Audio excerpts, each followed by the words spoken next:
اب سورہ توبہ کی آیت نمبر 111 111 ایک تو ہماری 111 بریگیڈ ہے نا، یہ 111 دیکھیں، یہ اصل والی 111 ہے، سورہ توبہ کی آیت نمبر 111 کمال آیت ہے۔ یہ جو جتنا یہ فتنہ کھڑا کیا نا پیری مریدی کا، کہتے ہیں جی جس کا کوئی پیر نہیں اس کا پیر شیطان ہے، پیر ضرور ہونا چاہیے، ٹھیک ہے۔ اور جب ہم پوچھیں یہ کہاں لکھا ہوا ہے، وہ کہتے ہیں وہ جی حضرت بایزید بستامی نے فرمایا ہے۔ بھائی حضرت بایزید بستامی کا قرآن و سنت کے ساتھ کیا لینا دینا؟ دین تو اس شخصیت کے اوپر نازل ہوا ہے جس کی قبر مدینے میں ہے صلی اللہ علیہ وآلہ وسلم۔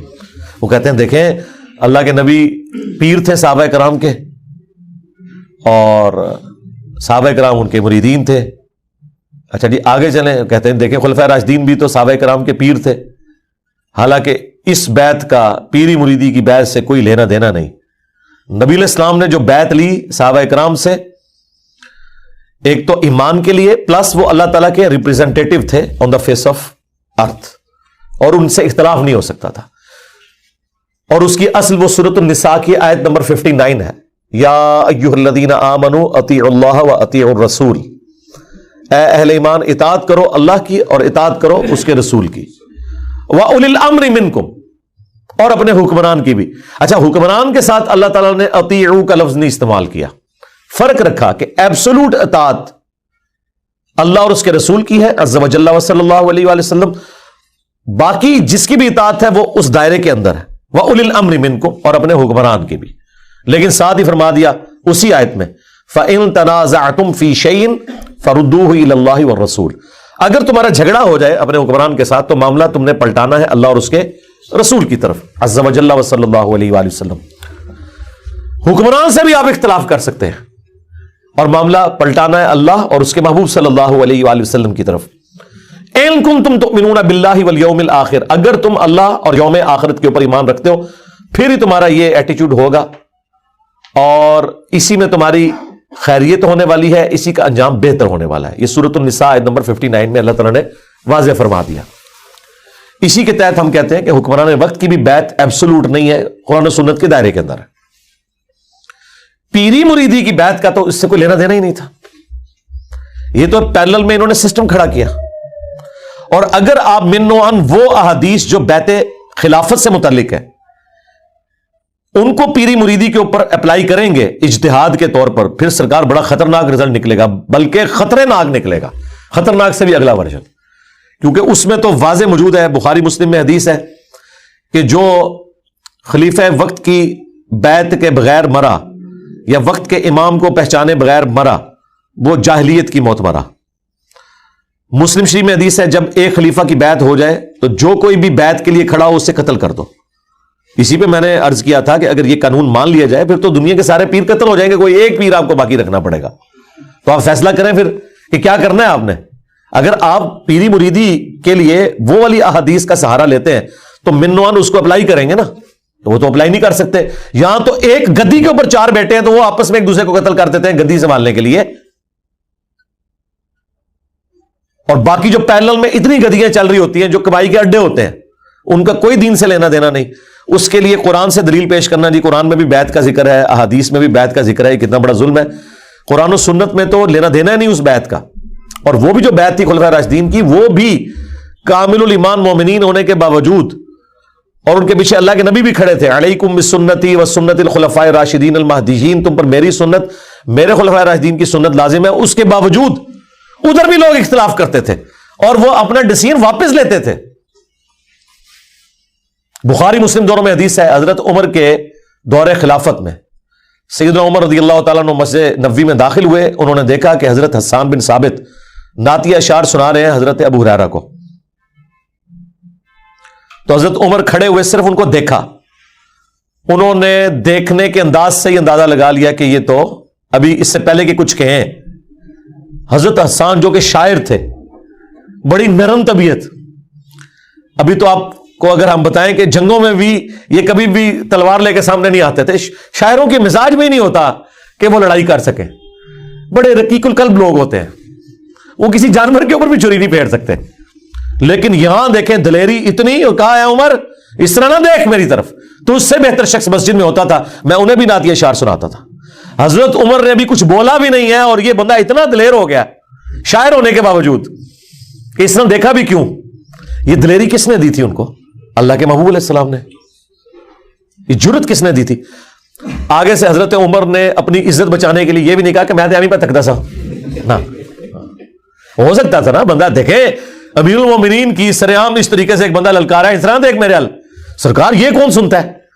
آج کوئی ایک محلے کا کونسلر کی بات سننے کے لیے تیار نہیں ہے, اور جس کے سامنے پرشین امپائر ڈھیر ہو چکی, رومن امپائر اسے جزیہ دے رہی ہے, اور وہ حضرت عمر تو اپنے آخری خطبات میں کہتے تھے کہ یا اللہ عرش پہ تو ہے اور دنیا میں میں ہوں. یہ اسلام کی برکت ہے کہ اس وقت دنیا میں مجھ سے طاقتور انسان کوئی نہیں ہے, اور حقیقت بات ہے یہ حضرت عمر کو ہی اللہ نے سٹیٹس دیا ہے کہ وہ کہتے تھے کہ یا اللہ آسمانوں پہ تو اور دنیا پہ تو نے مجھے یہ سٹیٹس دیا ہے کہ اس وقت کوئی بھی مجھ سے زیادہ طاقتور انسان نہیں ہے. لیکن میں آج بھی اس وقت کو یاد کرتا ہوں کہ میں بھیڑ بکریاں چرایا کرتا تھا اور میرا چچا مجھے ڈانٹا کرتا تھا کہ تو اونٹوں کی اور بھیڑ بکریوں کی حفاظت نہیں کر سکتا, تو مستقبل میں کیا کرے گا. آج اسلام کی برکت سے اللہ نے مجھے اتنی بڑی حکومت دی ہے. ٹھیک ہے, اس لیول کے اوپر ایک بندہ ہے, اور وہ پھر مزاج کا بھی سخت ہے, اور آگے سے حدیث بھی نہیں سنائی علیکم بسنتی وسنت الخلفاء الراشدین المہدیین. ہو سکتا ہے کہ ادھر بریلوی دیوبندی بیٹھا ہوتا حدیث بھی سنا دیتا کہ حضرت سنا حدیث انہوں بدتمیزی کر رہا ہے تھوڑے نال, ایک گستاخی کر رہا ہے. یہ بھی نہیں ہوا. جب انہوں نے یہ جملہ سنا, کیونکہ بات آئی تھی اللہ کے نبی کی صلی اللہ علیہ وسلم, ہاں, تو انہوں نے کہا کہ اس حدیث پر گواہ لے کر آؤ. انہوں نے کہا یہ حضرت ابو ہریرہ بیٹھے ہوئے. حضرت ابو ہریرہ نے گواہی دی کہ امیر المومنین میں گواہی دیتا ہوں کہ نبی علیہ السلام نہ صرف نعتیہ اشعار سنتے تھے بلکہ دعا فرمایا کرتے تھے کہ اے اللہ حسان کی مدد فرما روح قدس کے ذریعے, جس طرح تو نے مدد فرمائی عیسیٰ ابن مریم کی, وَأَيَّدْنَاهُ بِرُوحِ الْقُدُسِ. تو حضرت عمر وہاں سے چلے گئے. اس ایک واقعے سے کتنے رزلٹ نکلے؟ نمبر 1, خلیفہ راشد بھی ہو اگر وہ قرآن و سنت کے خلاف کوئی بات کرے آپ نے ایکسیپٹ نہیں کرنی. نمبر 2, اعلانیہ اس سے اختلاف کرنا ہے. نمبر 3, خلیفہ راشد کا بھی کتنا جگرا ہوتا تھا کہ وہ حدیث سن کے سرنڈر کرتا تھا. نمبر 4, حضرت عمر حضرت ابو ہریرہ کو ثقہ اور صدوق مانتے تھے, جبھی ان کی گواہی قبول کی. لہذا روافظ کا یہ کہنا کہ وہ حضرت ابو ہریرہ کو جھوٹا سمجھتے تھے یہ بالکل غلط ہے. اس پہ الگ سے میری ایک تفصیلی ویڈیو بھی ریکارڈ ہے. اور نمبر 5, اگر حضرت عمر کو یہ پتا نہیں تھا کہ مسجد نبوی میں محفل نعت ہوتی تھی اور نبی علیہ السلام سنتے تھے, حالانکہ وہ اتنے بڑے جید صحابی ہیں اور خلیفہ راشد ہیں, ان کو بھی یہ حدیث نہیں پتا تھی, تو سرکار اگر آپ کے کسی امام سے کوئی حدیث چھپی رہ گئی ہے تو اس میں اس امام کا مرتبہ کو گر نہیں گیا. اور یہ انجینئر صاحب نے دسیا ساڑھے بزرگوں نے نہیں سی پتا, ساڑھے اماموں نے نہیں سی پتا, اور تواڈے بزرگ تے شاہی کوئی نہیں, سیدنا عمر جیسا ہے ہی کوئی نہیں, تیرے امام تے شاہی کوئی نہیں. اگر حضرت عمر سے یہ حدیث چھپی ہوئی تھی کہ مسجد میں نعتیہ اشعار پڑھے جا سکتے ہیں, تو ان کے بعد کون یہ دعویٰ کر سکتا ہے کہ میں ان سے بڑا عالم ہوں؟ تو کسی سے کوئی چیز اوور لک بھی ہو سکتی ہے. کتنے رزلٹ نکلے؟ یہ اس بیعت کا سٹیٹس تھا. یہاں یہ جو پیر بنے ہوئے ہیں ان کے مریدین ان سے اختلاف کر سکتے ہیں؟ کر کے بتائیں. کبھی نہیں کر سکتے. آپ کو سنائیں گے ممبر سے کہ حضرت عمر سے بھرے مجمع میں کسی نے پوچھ لیا تھا کہ مال غنیمت میں ایک چادر ملی تھی سب کو اور آپ کا قد لمبا ہے, آپ نے کیسے اپنا لباس سلوا لیا؟ ہم اس وقت تک آپ کا خطاب نہیں سنیں گے جب تک کہ آپ کلیریفیکیشن نہ دیں. تو حضرت عمر نے کہا کہ میرا بیٹا بتائے گا. تو عبداللہ بن عمر نے کہا کہ میں نے اپنے حصے کی چادر اپنے باپ کو دی تو انہوں نے اپنا لباس سلوا لیا. یہ جب کوئی واقعہ سنا رہا ہو نا تو اسے آپ نے ممبر سے نہیں نیچے اترنے دینا. اسے کہنا کہ حضرت میں بھی سیدنا عمر کے اس ساتھی کی سلمان فارسی کی سنت پہ عمل کرنے لگا ہوں, تو آپ بھی ذرا حضرت عمر کی سنت پہ عمل کر کے نا کلیریفیکیشن دیں کہ 4 سال پہلے آپ اسلام آباد کی اس مسجد میں چٹائی پہ بیٹھتے تھے اور ایک مٹکا رکھا ہوا تھا اور 2-3-7 لوٹے رکھے ہوئے تھے. پھر یہ بعد میں جب سیکٹر ڈیولپ ہوا یہاں پہ ایک مسجد بن گئی اور آپ کی تنخواہ 10,000 مقرر ہوئی تھی. آج آپ نے گاڑی اور ڈرائیور بھی رکھے ہوئے ہیں اور ایک شانہ زندگی گزار رہے ہیں, حالانکہ آپ کی تنخواہ تو اتنی نہیں ہے. یہ اللہ کا اتنا فضل آپ پہ کہاں سے ہوا ہے ذرا بتائیں. یہ نہ اسے کہیں کہ آپ نے چندے میں سے چوری کیا ہوگا, یہ خود وہ انشاءاللہ خود رزلٹ نکالے گا اور اس سے پہلے یہ اپنے مریدین کے ذریعے آپ کے اوپر جھپٹ پڑے گا کہ مجھے چور سمجھتے ہو. کلیریفیکیشن نہیں آپ کو کبھی دے گا. اور پیروں کو تو چھوڑ دیں, ان کا تو سٹیٹس ہی بہت بلند ہے. یہ تو میں مولویوں کی بات کر رہا ہوں, ہاں پیروں نے تو مولوی ہائر کیے ہوتے ہیں اپنی مرکبتیں پڑھنے کے لیے. آپ نے دیکھا کہ کبھی عرس ہوتے ہیں نا درباروں کے اوپر, پیر صرف خاموشی سے آ کے بیٹھتا ہے روب قائم کرنے کے لیے, اینڈ پہ نا ایسے کر کے دعا کرواتا ہے تاکہ روب رہے کہ پتہ نہیں کتنا عالم فاضل ہے, حالانکہ میں تمہیں یقین نہ کہنا نماز بھی نہیں سنا سکتے صحیح طریقے نال. یہ ان کی حالت ہے. ترجمہ تو چھڑ دو, لیکن روب رکھا ہوا ہے. تقریر نہیں یہ کر سکتے, نہ یہ آیت صحیح طریقے سے پڑھ سکتے ہیں, نہ کوئی حدیث سنا سکتے ہیں. مولوی انہوں نے بھرتی کیے ہوتے ہیں, وہ آ کے پہلے ان کی تعریف کرتے ہیں, اس کے بعد کوئی جھوٹے واقعات مرے ہوئے کے جو قبر میں پڑا ہے اس کے سناتے ہیں, الٹیمیٹلی وہ بھی اپنا حصہ لے کے چلے جاتے ہیں. یہ ٹوٹل پیروں کا پورا سسٹم ہوتا ہے. یہی تو دیکھیں پیر نصیر الدین نصیر صاحب رحمہ اللہ, ان کا یہی تو جھگڑا تھا وہ اپنے پیرلل میں جو دوسری گدیاں چل رہی تھیں کہ یار مولویوں سے کیوں تقریریں کراتے ہو, خود کرو. اب پیر نصیر الدین صاحب تو عالم دین تھے, وہ تو تقریر کر لیتے تھے, ان کو یہ بھی پتا تھا کہ یہ جو دوسرے میرے جو پیرلل میں چل رہے ہیں, ظاہر ہے کہ وہ یہ دو بھائی تھے نا, بابو جی سرکار دے دو بیٹے سن جی, وڈے لالا جی تے چھوٹے لالا جی. تو وڈے لالا جی کی گدی پہ تو یہ بیٹھ گئے پیر نصیر الدین صاحب, اور چھوٹے لالا جی خود زندہ تھے, وہ ان کے سسر بھی تھے اور بول چال بھی بند تھی, کیونکہ پیر نصیر الدین صاحب جو ہے نا وہ پیری مریدی میں یہ جو پورا سسٹم ہے اس کی خرابیاں ہائی لائٹ کرتے تھے, کتابی شکل میں بھی تقریروں میں بھی.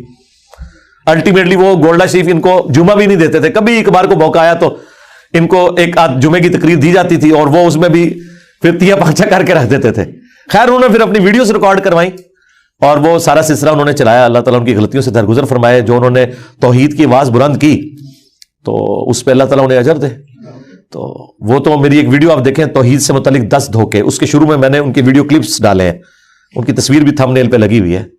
وہ کتنی دلیری کے ساتھ توحید بیان کیا کرتے تھے.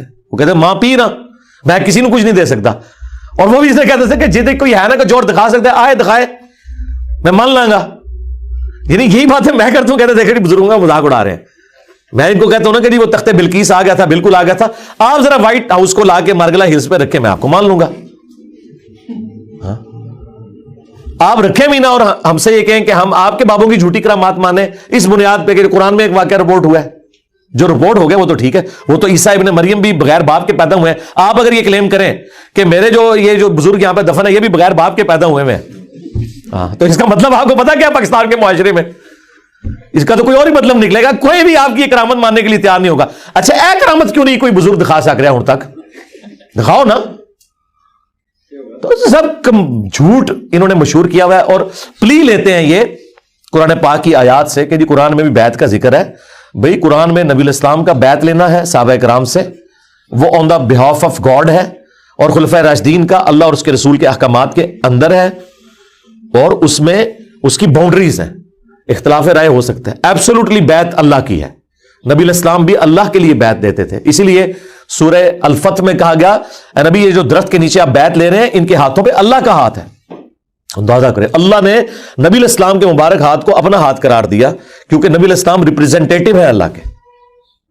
تو صحابہ کرام کی اب بیعت کا ذکر اس آیت میں ہو رہا ہے. جو لوگ آپ سے کہتے ہیں نہیں بیعت ضروری ہے, ہم کہتے ہیں بہت ضروری ہے, بیعت فرض ہے اللہ کی, ہاں اس کے بغیر کوئی چارہ نہیں ہے. یہ وہ سورہ التوبہ سورت نمبر 9 اور آیت نمبر 111 ہے. ان اللہ اشترى من المؤمنین انفسهم واموالهم بان لهم الجنہ, بے شک اللہ تعالی نے خرید لی ہیں مومنین کی جانیں اور مال جنت کے بدلے میں. یعنی بدلے میں جنت دوں گا, ہاں اپنی جان بھی مجھے بیچ دو, اپنا مال بھی مجھے بیچ دو. کس کے عوض؟ جنت کے عوض. پہلے تو ہوتا ہی بارٹر سسٹم تھا نا, دودھ دے کے آپ گندم لیتے تھے, جن کے پاس گندم ہوتی تھی وہ گندم دے کے دودھ لے لیتے تھے, یعنی اشیاء کے بدلے اشیاء. یہ کرنسی والا سسٹم تو بعد میں شروع ہوا, اس زمانے میں بھی تھا, دینار درہم بھی تھے, لیکن بارٹر سسٹم بھی تھا. یقاتلون فی سبیل اللہ, وہ اللہ کی راہ میں قتال کرتے ہیں, اور ظاہر سب سے بڑا کام آپ جو اللہ کے لیے کر سکتے ہیں وہ یہی ہے کہ اپنی جان ہتھیلی پہ رکھ کے میدان جنگ میں آ جائیں. سب سے قیمتی چیز تو جان ہے. فیقتلون ویقتلون, بس وہ اللہ کے حکم سے قتل بھی کرتے ہیں اللہ کے دشمنوں کو, اور خود بھی قتل ہو جاتے ہیں. ہمیشہ تو نہیں ہونا کہ آپ نے زندہ بچنا ہے. اور دیکھیں یہاں پہ انسانیت کا قتل ہو رہا ہے لیکن اللہ کے حکم سے ہو رہا ہے, اور اللہ تعالیٰ اسے فخریہ بیان فرما رہا ہے. ویسے تو ایک انسان کا بھی قتل ناحق پوری انسانیت کا قتل ہے, تو سورۃ المائدہ میں آیا. اور اس میں مزے کی بات میں آپ کو بتاؤں, جان جو ہے نا یہ اللہ کی امانت ہے. اللہ کی اجازت کے بغیر آپ کسی کی جان لے نہیں سکتے. اسی لیے دیکھیں جب آپ جانور بھی ذبح کرتے ہیں نا تو اللہ کے نام پہ کرتے ہیں, کیونکہ اس کے اندر بھی جان موجود ہے, اس سے بھی آپ زندگی چھین نہیں سکتے.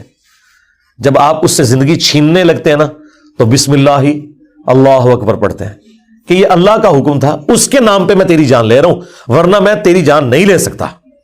یہ اس کا حکم ہے کہ تجھے اس نے میرے لیے پیدا کیا کہ میں تجھے کھاؤں, تو میں جب اب تیری جان نکالوں گا تو اس کے نام پر نکالوں گا, کیونکہ مالک جان کا کون ہے؟ اللہ.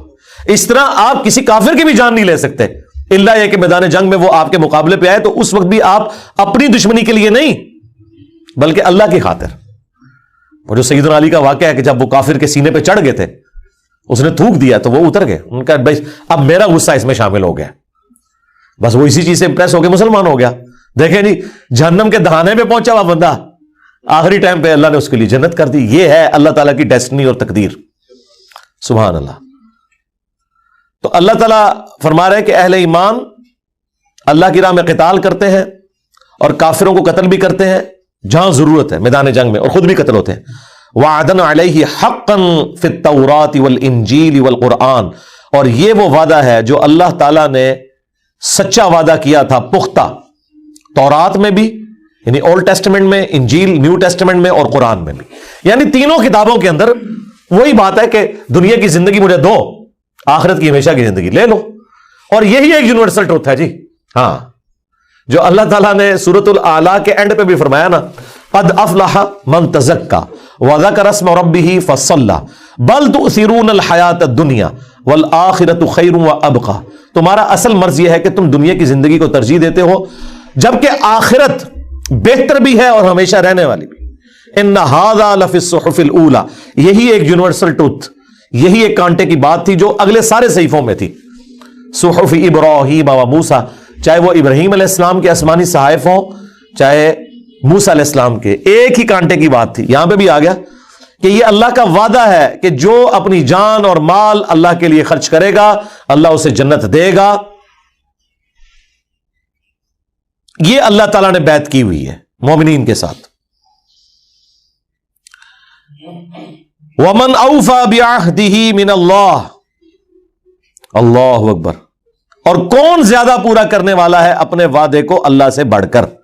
یعنی اللہ تو ہمارا یہ جو میرا وعدہ ہے نا تو میں تو وعدہ وفا کروں گا, مجھ سے زیادہ سچا کون ہو سکتا ہے. دنیا میں یہ ہو جاتا ہے کہ آپ کبھی محنت بھی کرتے ہیں نا, رزلٹ آپ کے خلاف آتا ہے کیونکہ اللہ کو کچھ اور منظور ہوتا ہے. اس وجہ سے بعض اوقات انسان کو یہ وسوسہ آ سکتا ہے کہ یار میں دنیا میں محنت کروں اور اس دا اینڈ میں بھی میرے ساتھ بیڈ لک ہو جائے. آخرت میں بیڈ لک نہیں ہوگی, بیڈ لک کا تعلق صرف دنیا کے ساتھ ہے. آخرت میں اسی لیے اللہ تعالیٰ بار بار کہتا ہے کہ میں وعدہ خلافی نہیں کروں گا. وعدہ خلافی یہاں بھی نہیں اس نے کی, اس نے پہلے ہی بتا دیا ہے وَلَنَبْلُوَنَّكُمْ بِشَيْءٍ مِّنَ الْخَوْفِ وَالْجُوعِ وَنَقْصٍ مِّنَ الْأَمْوَالِ وَالْأَنفُسِ وَالثَّمَرَاتِ, میں ضرور آزماؤں گا بھوک کے ذریعے, خوف کے ذریعے, جان اور مال میں نقص کے ذریعے. لیکن آخرت کی زندگی میں کوئی آزمائش نہیں ہے. دنیا میں جس نے وقت پیغمبر کو پہچانا, اس کی پیروی کی, تو آخرت میں کوئی بیڈ لک نہیں اس کے لیے, گڈ لک ہی ہے. اور وہی اللہ تعالیٰ کہتا ہے کہ اللہ سے بڑھ کر کون اپنے وعدے کو وفا کرنے والا ہوگا. فَاسْتَبْشِرُوا بِبَيْعِكُمُ الَّذِي بَايَعْتُمْ بِهِ, بس خوشیاں مناؤ اس بیعت کے اوپر جو تم نے اللہ کے ساتھ کی ہے. یہ دیکھیں یہ بیعت کا لفظ آ گیا, جو میں نے کہا تھا نا بیعت کس سے ہے؟ اللہ سے. اور اللہ کہہ رہا ہے یہ وہ بیعت ہے جس پہ خوشیاں مناؤ. یہاں لوگ خوش ہوتے ہیں کہ میں نے پیر کے ہاتھوں میں ہاتھ دے دیا اور وہ کہہ رہے ہیں کہ میں اس وقت تک جنت میں نہیں جاؤں گا جب تک کہ لے نہ جاؤں ساتھ. تو آپ سے پہلے جنت ہی جا کے دس, اتنا آسان ہے جنت کمانا. تو جنت میں وہ لوگ جائیں گے جنہوں نے نبی الاسلام کو اپنا امام مانا ہے. اللہ تعالیٰ تو قرآن میں واضح فرما رہا ہے کہ اس بیعت کے اوپر خوشیاں مناؤ جو تم نے اللہ کے ساتھ کی ہے. وَذَلِكَ هُوَ الْفَوْزُ الْعَظِيمُ, اور یہ ہے اصل میں بڑی کامیابی, یہ ہے وہ کامیابی جو بڑی کامیابی ہے. اللہم اجعلنا منہم, آمین. اللہ تعالیٰ بھی ہمیں ان لوگوں میں شمار کرے کہ جو اس طرح کی بیعت کے ذریعے ہمیشہ کی کامیابیاں حاصل کرنے والے لوگ ہیں. آمین.